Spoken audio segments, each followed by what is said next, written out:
کا نہیں پتہ، لہٰذا ادھر سے آگ، ادھر سے آگ، ادھر سے آگ، ادھر سے آگ۔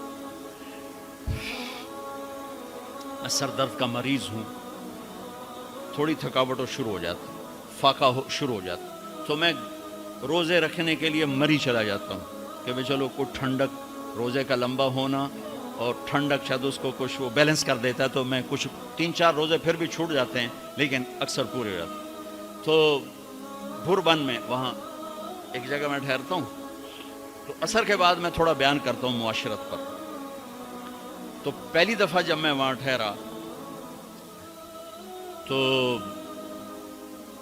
8ویں دن امام مسجد کی بیوی آئی ہمارے پاس، میری بیگم کے پاس، کہ جی بیگم صاحب میں نے آپ کا اور مولانا کا شکریہ ادا کرنا ہے کہ آج میری زندگی کا پہلا ہفتہ ہے میرے خامند نے مجھے مارا نہیں، پہلا ہفتہ۔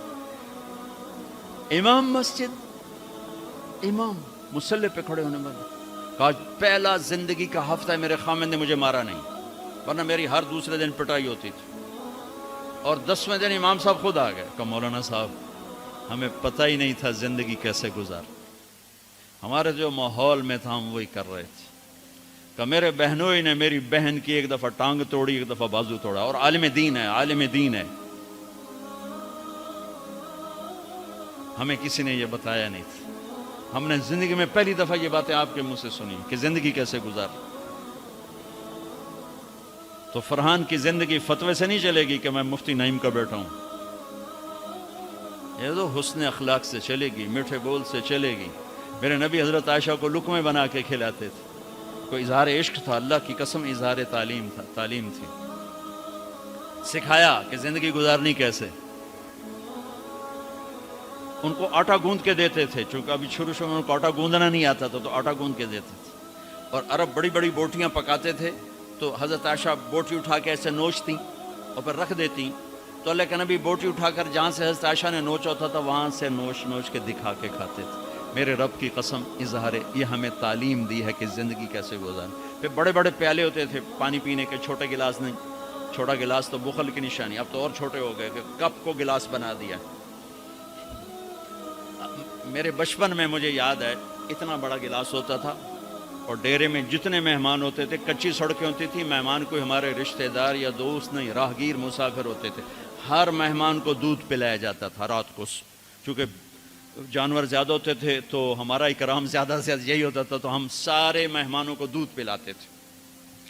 تو ایک مہمان آیا ہمارے دادے کا زمانے کا، چاچا لال، اب گلاس چھوٹے ہو چکے ہیں، تو وہ جب نوکر نے دودھ پیش کرنے کے لیے نا آگے بڑھا تو اس نے گلاس دے کر کہنے لگا پتر میں نہیں پیندا، سمجھ رہے ہو پنجابی سمجھ رہے ہو نا، پتر میں نہیں پیندا۔ اسے کہا چاچا کیوں نہیں پینا ہے؟ کہ دو تو ود پیواں تے بے غیرت بنا تے دو نال میرا گزارا کو نہیں، لے جا۔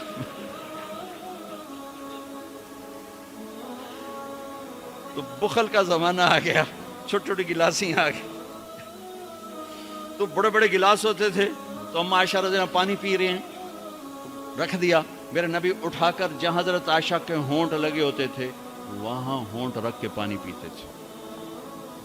صرف تعلیم، جس ہستی نے اللہ کو آنکھوں سے دیکھ لیا ہو اس کو کسی چیز کی رغبت ہو سکتی ہے؟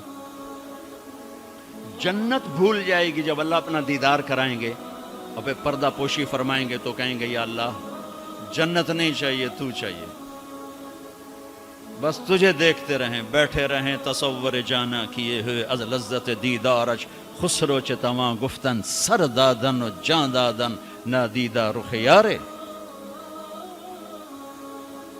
امیر خسرو کہہ رہے ہیں کہ یا اللہ بن دیکھے تیرے لیے لوگ سولیوں پہ چڑھ گئے، اوروں سے چر گئے، چھروں سے کٹ گئے، بن دیکھے تیرے عشق میں جب تجھے دیکھیں گے تو کیا حال ہوگا۔ از لذت دیدارش خسرو چ تواں گفتن سر دادن و جان دادن نادیدہ رخ یار۔ تو جس ہستی نے اللہ کو دیکھا ہو ان کے لیے عورتوں کی کیا رغبت ہے؟ یہ صرف سکھانا۔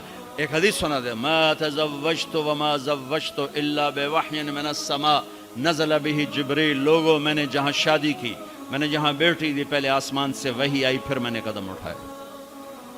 اللہ کی قسم ہمیں سکھانے کے لیے تھا، سکھانے کے لیے۔ ہاں ہاں سفر سے واپسی ہو رہی ہے، ٹھیک ہے، آپ نے صحابہ سے کہا چلو بھائی تیز ہو جاؤ، وہ سارے تیز ہو گئے، یہاں تک کے نظروں سے غائب ہو گئے، ٹھیک۔ تو اب کون رہ گئے؟ اما عائشہ اور میرے نبی۔ تو اما عائشہ نے ہی میرے نبی نے کہا عائشہ دوڑ لگائیں، دوڑ لگائیں، لگائیں۔ اللہ اکبر، مفتی نعیم کا اتنا بڑا پیڑ، یہ دوڑ لگائے گا بیگم کے ساتھ؟ اور مولانا منظور مینگل کا اس سے بھی بڑا ہو گیا، یہ لگائیں گے؟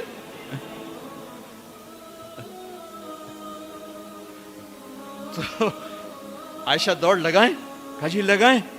تو حضرت عائشہ فرماتی میں آگے نکل گئی لیکن ابھی پیچھے رہ۔ پھر کچھ عرصہ گزر گیا، کئی سال گزر گئے، پھر ایک سفر سے واپسی ہو رہی، آپ نے کہا ہاں بھائی آگے جاؤ، وہ سارے آگے جا گئے، اجل ہو گئے۔ آپ نے کہا عائشہ دوڑ لگائیں، کہا جی لگائیں۔ تو کہا ان دنوں میں موٹی ہو گئی، تبدنت کا لفظ مجھے یاد ہے، کہ میں موٹی ہو گئی تھی، تو جب دوڑ لگائی تو اللہ کے نبی آگے نکل گئے، تو آپ نے کہا عائشہ ہذہ بتلک، اب تو میں برابر ہو۔ اللہ کی قسم زندگی سمجھانے کے لیے۔ جہاد کا سفر سارا صحابہ کا قافلہ ہے، جنگ کا زمانہ ہے، دشمن چاروں طرف ہے، اور ہم اما عائشہ رضی اللہ عنہ اونٹ پہ بیٹھی اور ہاتھ لگایا تو ہار غائب۔ فرمایا میرا تو ہار کوئی نہیں، میں تو نہیں جاؤں گی، میرا ہار ڈھونڈو۔ تو میرے نبی نے نہیں فرمایا چل بیٹھ، اتنے لوگوں کو تو پریشان کر دی، تجھے پتہ نہیں میں نے سبق پڑھانا تو میرے پیچھے پڑ گئی، طلبہ میرا انتظار کر رہے ہیں۔ آپ نے کہا بھائی عائشہ کا ہار ڈھونڈو، سب ڈھونڈنے میں لگ گئے، شام ہو گئی، سورج چھپ گیا اور ہار نہیں ملا، اور اس کے بعد تلاش بند ہو گئی، اندھیرے میں کہاں ملے گا؟ اب کیا ہوا؟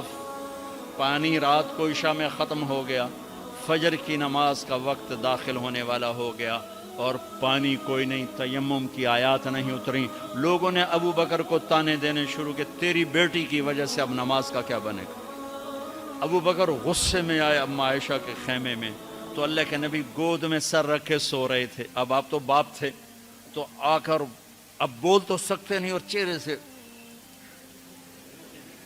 دوری تیری وجہ سے ہو، اور یہاں پسلی میں ماری انگلی، زور سے انگلی ماری، تو کہتے میں ایسے سخت ہو گئی تاکہ میرا بدن حرکت نہ کرے کہ کہیں اللہ کے نبی اٹھ نہ جائیں، تو چہرے سے غصے کا اظہار کر کے، اور میرے والد مرحوم جو تھے نا وہ گالیاں بہت نکالتے تھے، اور ان کی بخشش کو پنجاب کے ذمہ دار کیا تھا، جب میں تبلیغ میں لگ گیا تو اب وہ عادت مجھ سے شرماتے تھے، تو جب میں ہوتا تھا نا تو نوکر کو بلا کر اس کو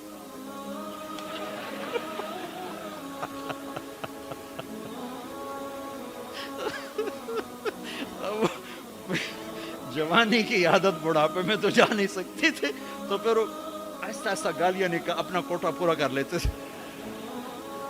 تو ابوبکر صدیق رضی اللہ عنہ میں کہ کہیں بھائی اللہ کا نبی اٹھنے جاتا کرتے رہو، انگلی مارتے رہے، تو اللہ نے آیات تیمم اتاری، اس موقع پر تیمم کی آیات پہلی دفعہ 8000 سال میں یہ ہونے لگا ہے۔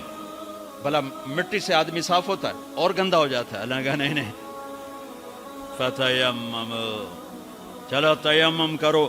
اب سارے صحابہ میں خوشی کی لہر، اور سعد بن عبادہ کہنے لگے اے آل ابو بکر، یہ پہلی تو نعمت نہیں ہے جو تمہارے گھرانے کے طفیل ہمیں ملی ہے، اس سے پہلے بھی بڑی نعمتیں تمہارے گھر کی طفیل ہمیں ملی ہیں۔ اللہ نے تیمم کی آیت اتار، میرے نبی نے قافلے کو نہیں چلایا، یہاں تک کہ حضرت عائشہ نے کہا اچھا یا رسول اللہ اب چلیں، ہار کو چھوڑیں، پھر میرے نبی چلے، اور جب اونٹنی کو اٹھایا تو ہار اس کے نیچے پڑا ہوا تھا، وہ سارا باہر ڈھونڈتے رہے، ہار نیچے چلا گیا تھا گر کر۔ یہ میرے نبی کی زندگی ہے، یہ مینگل صاحب سے کہتا ہوں پڑھائیں، مفتی نعیم سے کہتا ہوں یہ زندگی پڑھائیں، کہ ان کی بیویاں ان کو دعائیں دیں، ان کے ماں باپ ان کو دعا دیں، ان کی اولاد ان کو دعا دے۔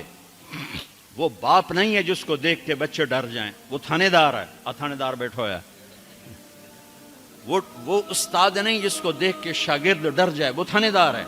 وہ خامد نہیں ہے جس کو دیکھ کے بیوی سہم جائے، وہ تھانے دار ہے۔ خامد وہ ہے جس کو دیکھ کے بیوی خوش ہو، باپ وہ ہے جس کو دیکھ کے اولاد خوش ہو، استاد وہ ہے جس کو دیکھ کے شاگرد خوش ہو۔ اپنے مصنوعی روب جمانا کہ استاد کی ہیبت ہونی چاہیے، ارے ہیبت، محبت ہونی چاہیے، محبت سے علم منتقل ہوتا ہے، ہیبت سے نہیں ہوتا، محبت سے جا کر فریکوینسی ملتی ہے، کال ملتی ہے، اور پھر جذبات منتقل ہوتے ہیں۔ تم ہیبت بٹھانے کے چکر میں